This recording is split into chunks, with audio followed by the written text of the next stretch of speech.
Being poor makes you poorer. Welcome to Toronto, Ontario, home to 2.8 million people, many of whom are rich, but many more are poor. Being poor means things are more difficult. It means it's harder to get a break. It means the very fact you're poor makes you poorer. I want to show you that our systems are canted towards the haves and away from the have-nots. I'll show you flaws with the disability support system, the social housing system, our banks, our property tax, our income tax systems, car insurance, and electricity, all of which have ways to protect those with money or hurt those who don't. And coming soon to Ontario, a new carbon tax, which could hit the poor hardest. Ebony Menzies is a 29-year-old mother of twin 8-month-old girls and a 3-year-old boy. Ebony has been on Ontario's disability support program called ODSP for over 9 years. She explains. So it was my second semester of my second year, and I slipped on ice and herniated my disc in my back. So that was the beginning of, I got on ODSP. And so that's awesome, I suppose. But I've been on it ever since, and probably 9 now, because I will be 29. Yeah, I owe OSAP money for the university that I never got to finish. I never had the opportunity to pay them back. 6 months after you stop going, they expect you to start making payments. 6 months after I stopped going, I was laid up in bed with like my leg thing going on. It's probably upwards of 30 grand now, I mean, with the interest rate. Jeffrey Stern has been a single recipient of ODSP for 20 years. I asked him how he could afford food. Most grocery stores now will have some kind of a shelving area, and they shelve, older fruits and vegetables, stuff that might be on its past due date, stuff that might be slightly damaged, bananas that are bruised, apples that are bruised, and they package them all pretty and make it look appealing because they know people such as myself who are poor and on a fixed income will probably go and buy whatever's there, as opposed to somebody who wouldn't look twice at a bruised apple, God forbid, The use of food banks has been on the rise since the 1990s. Last year, it again reached a peak of 1 million visits per year. Do you use food banks now? No, I don't use food banks right now, thanks. But well, I never say never. I don't use it right now. So far, I haven't really had to, not out of embarrassment or anything of that nature, but I think about things like there are people maybe worse off than I am, and therefore I would feel like I was taking food away, say, from a single mother who has maybe 2, 3 kids, or a single father with 2 or 3 kids, and who probably needs the food banks more than I do. yeah. Like, I access food banks. You do access food. Oh, yes. I'm pretty blessed. The food banks, shout out to the 5 Ps of Parkdale. They afford you meat sometimes. There's frozen meat, sometimes dairy, sometimes eggs. Tons of fresh vegetables, and of course the know-how. There's a free class that teaches you how to budget, how to find free tax clinics, those kind of things. If I hadn't been helped out like that, I don't know where I would have been to make ends meet. They have a diaper drive. Sometimes, they're lactose intolerant, so their formula is quite expensive, and I have to buy that. But if they were on regular formula, they have a formula drive. Here, do you want a Cheerio, sweetheart? And that doesn't cover it. It's about $600 in formula for these two. You heard that right. She pays $600 a month for her children's formula. This is her ODSP stub. It shows $805 as the total amount for basic needs for 3 people. Clearly there's something wrong with this system. Canada is a signatory to the UN Convention on the Rights of Persons with Disabilities. That convention, Article 28, obligates Canada and the provinces to recognize the rights of persons with disabilities to an adequate standard of living and to the continuous improvement of living conditions. In Ontario, as this graph shows, for most of the last 28 years, real social assistant rates in Ontario have almost always been falling, which is hardly continuous improvement. To its credit, the outgoing government promised to start addressing that by providing a 3% increase in rates this fall. But just after being elected, the new Ontario Conservative government cut that planned increase in half, meaning they will get less than inflation again, in clear violation of our UN commitment. I pay cable, I pay television, and I pay for my phone extra. And internet as well? Yes, internet. Sorry, yeah, right.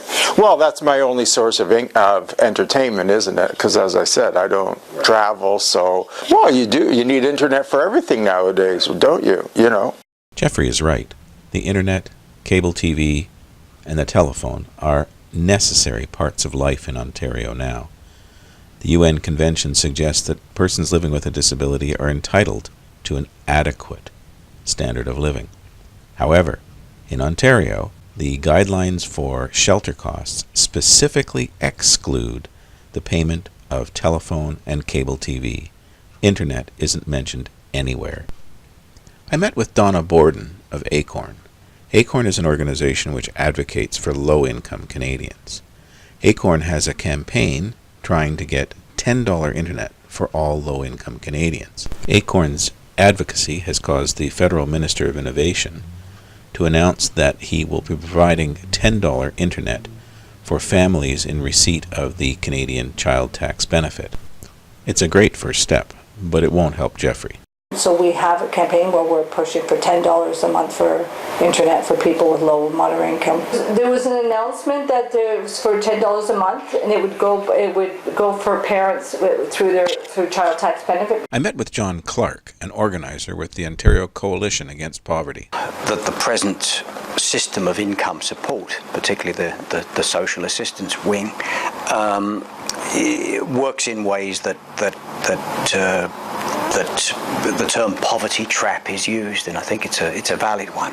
People are trapped in poverty, first of all, because the income they receive is so utterly wretched that it's enormously difficult to escape. It's enormously difficult to obtain stable housing. It's enormously difficult to eat adequately, and so people tend to sink down further and further within that system. And then the rules are designed to punish and trap people as well. Again, the same writers, Piven and Cloud, use the term rituals of degradation, and the system does very much base itself on those kind of rituals that trap people and that punish people and that prevent people from escaping. So yeah, there's no question that it's a self-replicating system, and I mean it goes all the way back to the English poor laws. The idea was for those people who they reluctantly concluded must receive some level of social provision, it was absolutely essential that the form of providing it be an object lesson to others that that's not where you want to go, and the system has always been based on that less eligibility principle. Citizens for Public Justice report that 3.2 million Canadians live in core housing need. 23% of Aboriginal people, 32% of recent immigrants, and 28% of children in single-income families. The City of Toronto does have subsidized housing, but the wait lists for that are between 6 and 14 years, clearly too long for Ebony and her 2 children.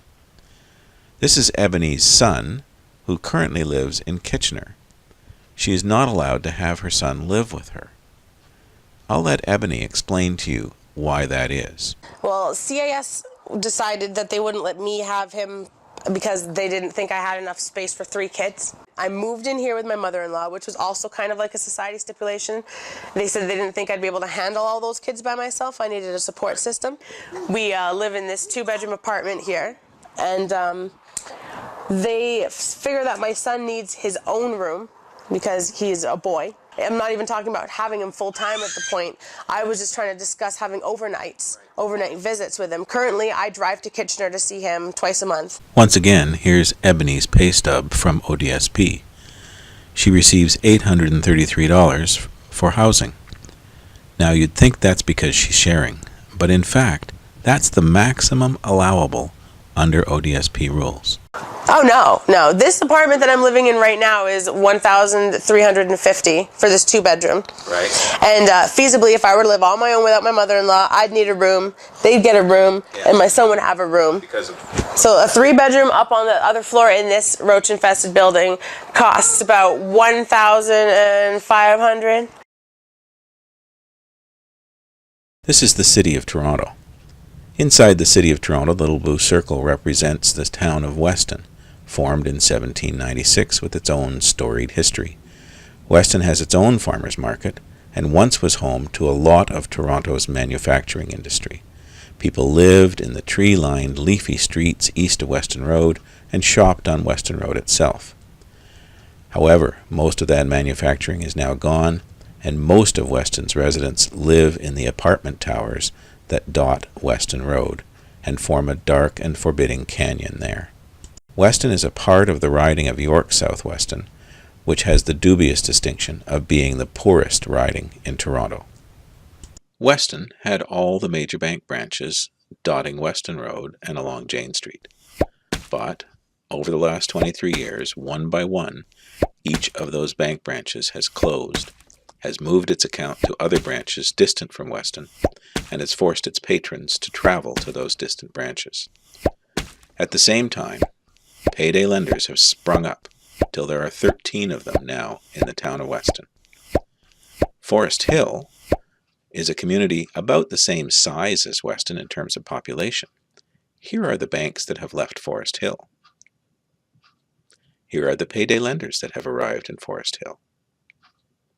Not very many. Forest Hill is a much wealthier community than Weston. Both Ebony and Jeffrey have experience with payday lenders, and I'll let them tell you their stories. Well, I've had to use them, and I'm actually in debt to them right now. As today, I'm upwards $1,600. I owe to 2 different money lending stores. The cost of living goes up, as I mentioned earlier, but my ODSP check doesn't. If you have an emergency, it could be. I have had pets in the past, and I also have a pet now. And if you need some kind of medical emergency, or you need, a veterinarian help, they cost a lot of money, right? So I just through things like that, the cost of living going up, and just day-to-day transportation going up, you find that the money you're getting from ODSP just doesn't cut the mustard. It's just not enough money to get you through the end of the month, and you find maybe by the 3rd week in the month you're down to $5, and you still got a month or a week, to get through till you. Are these these lenders the only option? Oh yeah, I mean, no bank, and I've been to my bank, and I've asked for loans because I know I would get them at a lower interest. They just laugh at you, go, well, you don't have an income, sir, you're not working. Sorry, they're not going to give you a loan. I can't get any credit. I can't get any credit cards. No bank is going to give me a credit card. I live below the poverty line. Do you have do you have to pay bank fees? Yes, I pay roughly $15 a month for bank fees. Yeah. So just for your deposit from ODSP and whatever. Right, and they deduct the $15 immediately at the end of the month, or the first of the month. It's like $15 or something. Yeah. This is one of Jeffrey's payday loan agreements, this one with cash money. Cost him $105 to borrow $700 for 32 days, an interest rate of 171%. I don't have a bank account. Why is that? Another long story, but I'm not born here in Canada. I was born in Montserrat. Now I am a Canadian citizen, but I had all my ID stolen. It took me a long time to get my birth certificate back. So before then, I had not enough IDs to open a bank account. Long ordeal. I just used to cash my checks at Money Mart. And does that cost you? It used to cost me, I think, for a $1,200 check, something about 60, 70 something bucks, maybe $68. Payday lenders and that whole phenomenon is symptomatic of a much broader phenomenon. I mean, the famous book, The Poor Pay More, is profoundly true in 1,000 ways. So people don't have access to banking services, so they're forced to go to payday lenders. People are unable to find a stable form of housing, so they move from place to place, incurring moving costs. People can't buy in bulk, so they have to they can't make savings. They can't travel and look for bargains. They have to shop at the local convenience store and end up invariably buying small quantities of things at inflated prices. So in 1,000 ways, in 1,000,000 ways, people in poverty end up paying more. So we started our fair banking campaign, which includes we want banking for all. Some people go to the payday lenders because they can't cash checks, because they can't have access to a banking account. So we want bank accounts for everyone. We want to see a database for everyone, like, so that when someone does take out a loan, it's registered with the government, so that they can't keep rolling over loans. Is what the payday lenders, they still do it. They're not supposed to, but they roll them over into from one place and just send them across the street to the place across the street. So they're not supposed to, because their systems aren't integrated. So if we had a database, that would be helpful. We like to see the NSF fees being lowered to $10 a month. Right now, someone bounces a check for $10. It's like $45 for an NSF fee. It's just cheaper for them to go to payday lenders and borrow the money. Even though at $15 for 100, it's just cheaper for them. We'd like to see we like to see so that people can get overdraft, maybe even $100 a month. So that way they wouldn't have to worry about going and to payday lenders. We want to see regulations on the installment loan companies. There's no regulations on the installment loan companies. And we think that the database and these stricter regulations, people being able to go to banks will help them stop them taking out these predatory mortgages that they do.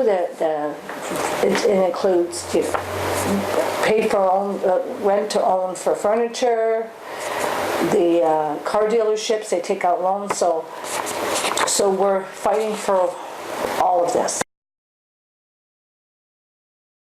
Even the property tax system works against the poor. The City of Toronto has had a policy for several years of keeping property taxes low and below inflation, while allowing other fees such as TTC fares and user fees to rise higher. This affects the poor who don't generally pay property tax and who do rely on the TTC and other recreation systems of the city.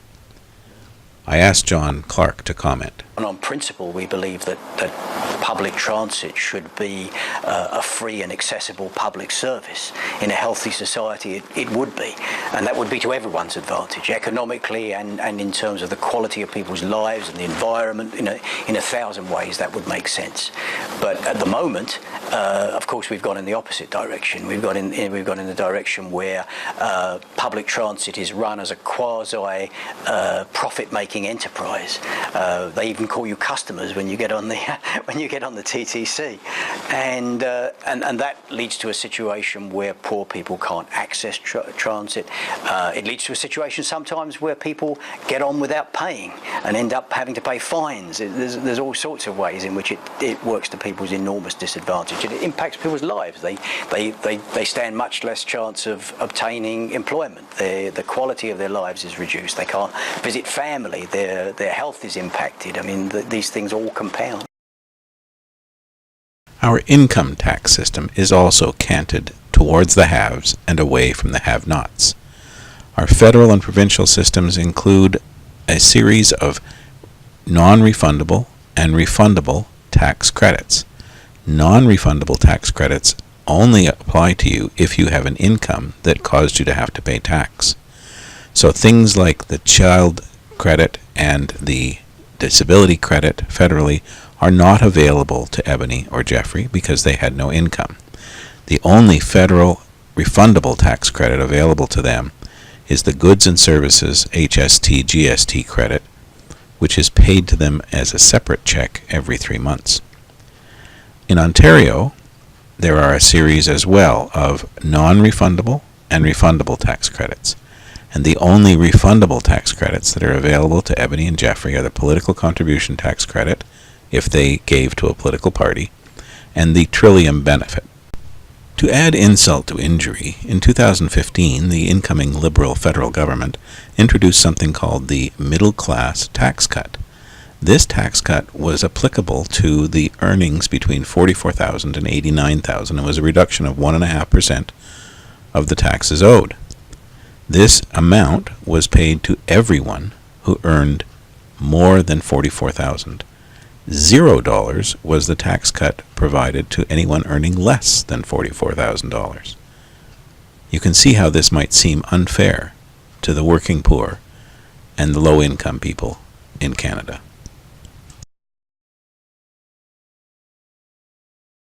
Looks like I'm probably going to have to move closer to him. Right. Move to Kitchener. So there's no way out. No. Living in the city, like I don't have a car. To be in Kitchener would be difficult without me having a car. I can't afford a car. At this point, I'm more worried about the fact that if I were able to save up enough money for a car, it'd be considered an asset. And ODSP would tell me to sell it. Another catch-22. Yeah, tell me about it. This is a map of the City of Toronto, provided to us by the Kinetics Insurance Company, showing the different car insurance rates for a regular driver in a regular car by postal code. The lightest yellow are the lowest rates, around $1,400 a year. The darkest red are the highest rates, around $2,400 a year. The variation in rates is about 70%.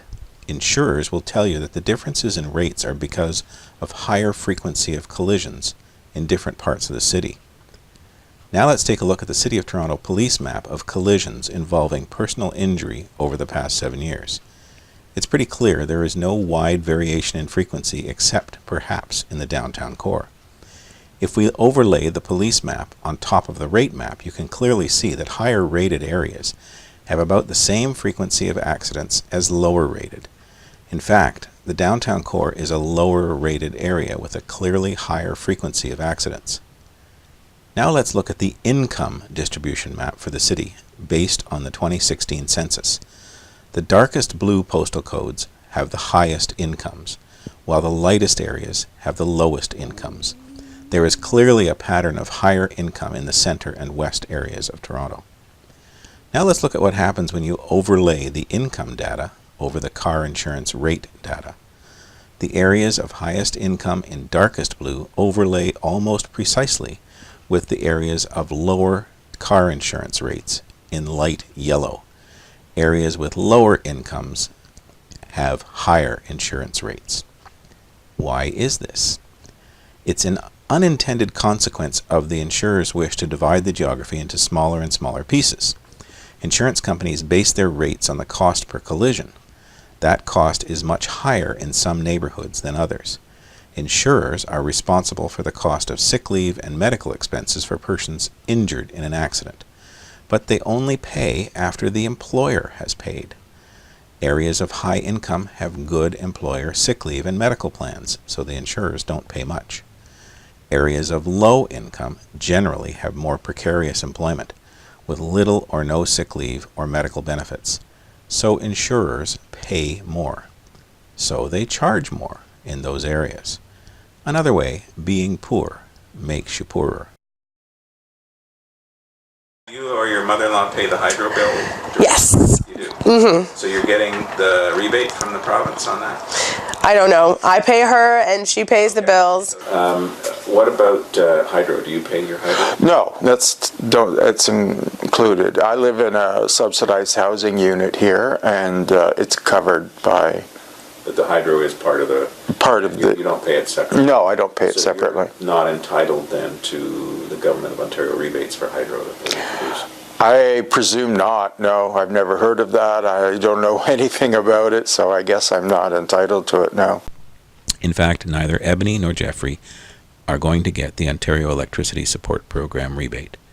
Ebony because her mother-in-law pays the bills and probably herself doesn't qualify, and Jeffrey because his electricity is included in his rent. In fact, when the Ontario Electricity Board designed the rebate program for low-income households, they neglected to include 142,000 low-income households whose electricity costs is included directly in their rent.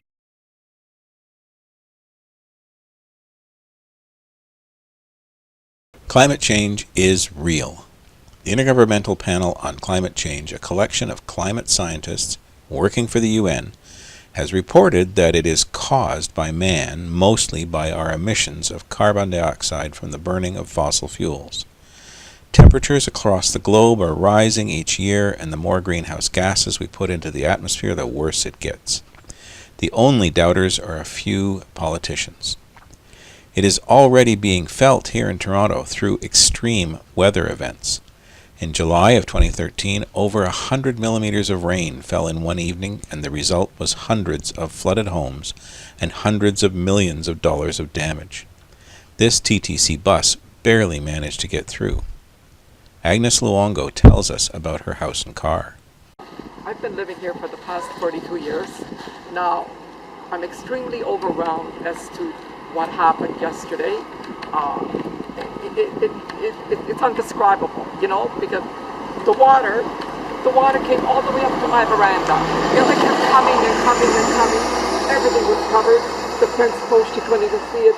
My flowers drifted all over. But aside from that, mud all over. When I went to bed about 1 o'clock last night, there was still water on the road, approximately that high.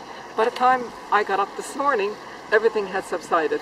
The same year, a freezing rain event in December brought down hundreds of trees and power lines. Some apartment towers in Weston were without power for over a week, which meant no elevators or water. Backup generators ran out of fuel after only a few hours. In August of this year, another extreme rain event dropped 77 millimeters of water in only 2 hours in much the same parts of Toronto that were hit in 2013.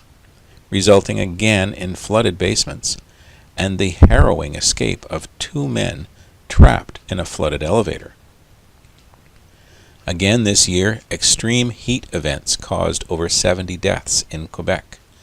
Forest fires are larger and more frequent in much of Canada, and 2 years ago caused the destruction and evacuation of much of the city of Fort McMurray in Alberta.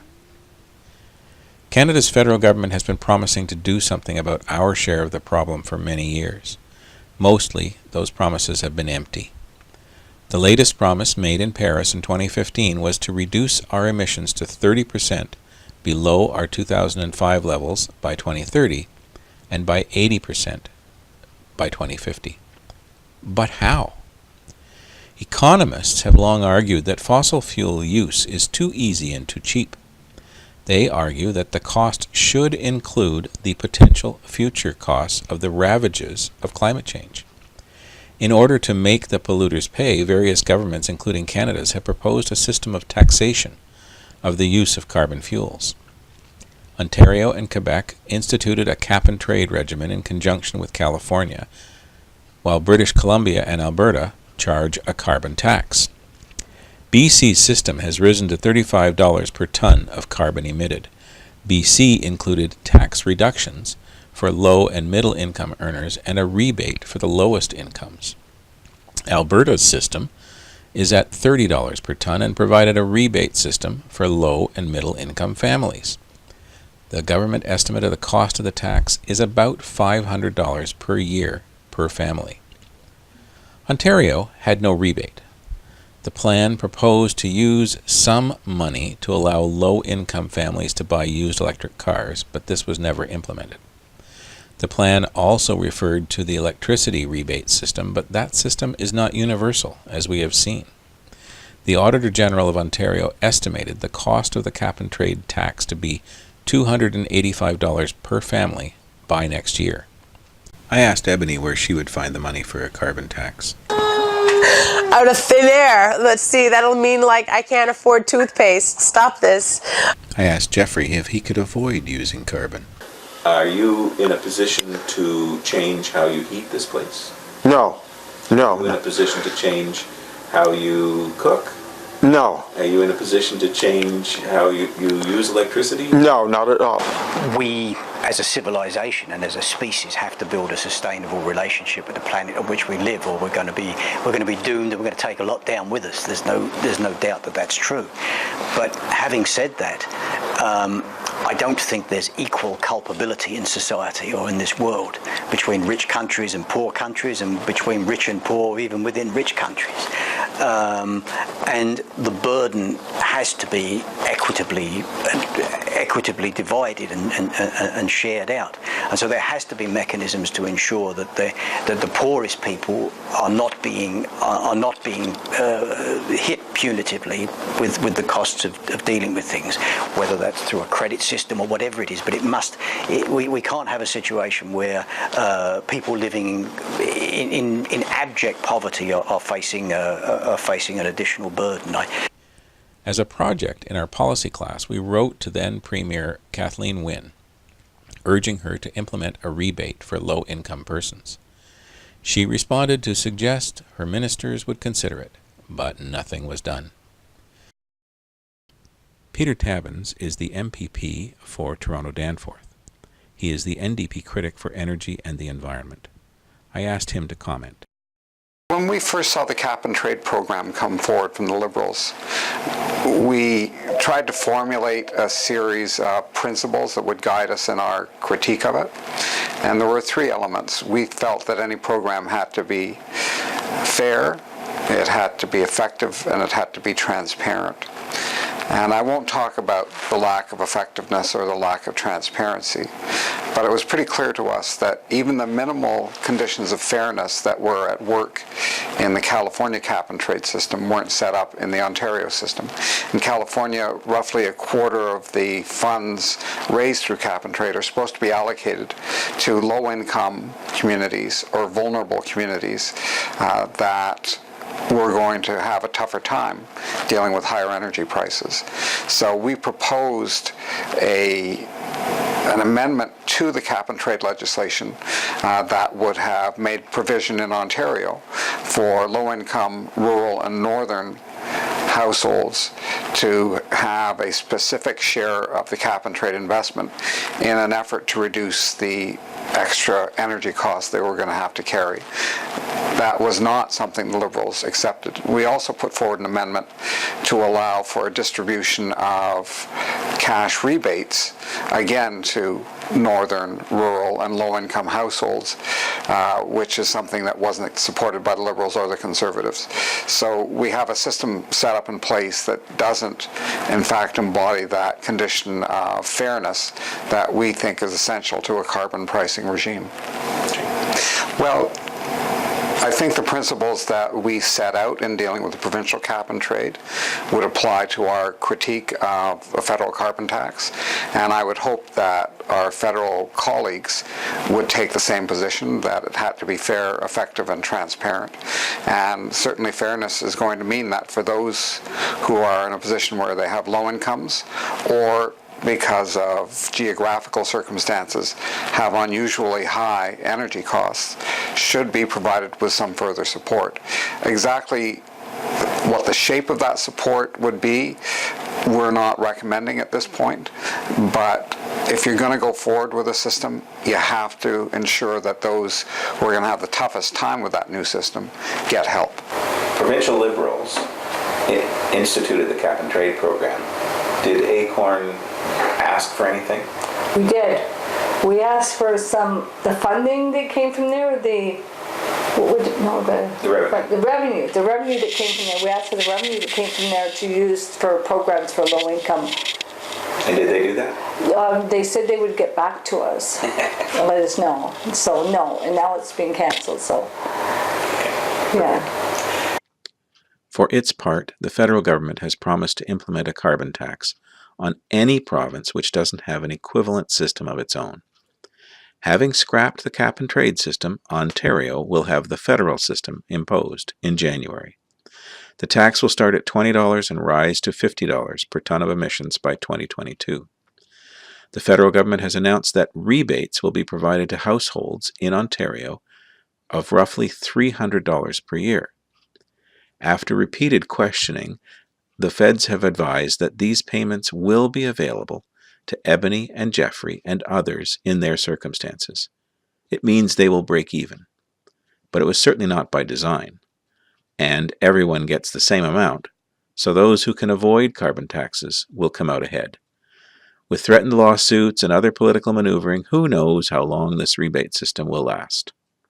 With carbon taxes, being poor can make you poorer. No, I laugh about it because sometimes in the early mornings before I hear the babies wake and I'm just laying there by myself, I imagine a better life. I imagine being able to save money away. I get kind of nervous when I think about what life I might be able to give them right now. They're not asking me for stuff, okay? And I'll tell you what, I'm not about to spend like $200 on Jordans. You can get a job, right? But I want to still be able to give them the things they need when things pop up. I mean, say I sent them to school. They need like 4 pairs of pants and like a pair of running shoes that's got white soles on it, like, and they're going to need a new pair of shoes every 6 months. Things like that. Things wear out. What if they need glasses out of nowhere? What if they need braces? I mean, that's like $5,000. Things like that make me nervous because I don't have a nest egg. I don't have savings. I hope it's now clear that our systems are loaded against the most vulnerable in our society. Social housing wait lists are decades long. Property owners are protected while user fees and transit fares continue to go up. Banks cater to the well-off, while predatory payday lenders proliferate in low-income neighborhoods. Income tax breaks are freely available to those with large incomes. Car insurance costs more in neighborhoods where incomes are lowest. The electricity rebates don't reach many of those with the lowest incomes. Disability income supports are so stingy that children are taken away. And until recently, carbon taxes actually worked against those with the least. The cap-and-trade plan in Ontario had no relief for poor Ontarians. Now the federal carbon tax comes with a rebate, so the poor will at least break even. But the money is going to all Ontarians, so those who can divert their use of fossil fuels will come out ahead. The poor will not. The relief was by accident, not by design. So agencies such as ACORN will have to be vigilant to protect the poor as the carbon tax saga plays out.